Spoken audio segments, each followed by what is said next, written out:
My name is Ana Villacorta. My husband's name is Marcos. He is a performer. He's also a capoeira teacher. He's a flying trapeze teacher. And he's been doing this since my son was, I think, about a year and 3 months old. And these are the neighborhood kids.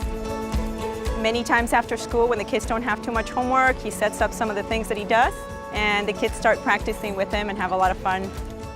They're doing a little bit of Chinese pole and rolla bola, gymnastics, single trapeze, and a little bit of acrobatics.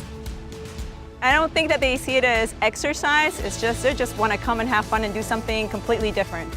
Ms. Jacobs had sent out a letter for all the parents, and it was asking for volunteers to join the wellness team. And I went to the first meeting, which was 3 people, a kindergarten teacher, the food service manager, and myself.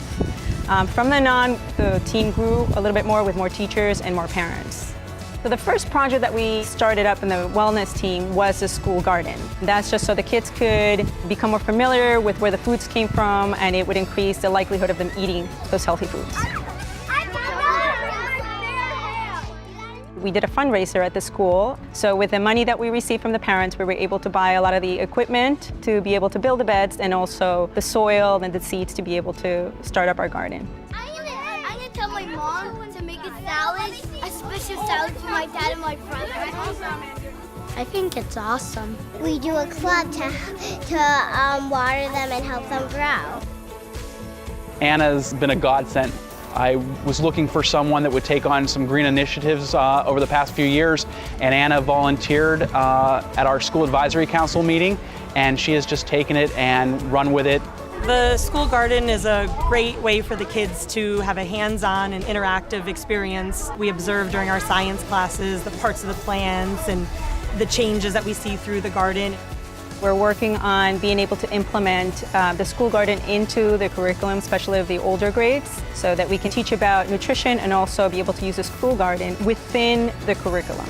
There's a lot of resources out there for parents to be able to start a wellness team or get involved in health. Action for Healthy Kids actually has a program called Game On that helps the schools and parents to be able to start up a wellness team at their school. I think for parents who want to make changes at their children's school is to seek out their principal, seek their assistant principal, and to just become active partners, because everything that happens at home transfers to the school center. If you teach children from a very early age to be eating well and to be physically active, they'll take that on for the rest of their lives, and so they'll be healthy adults.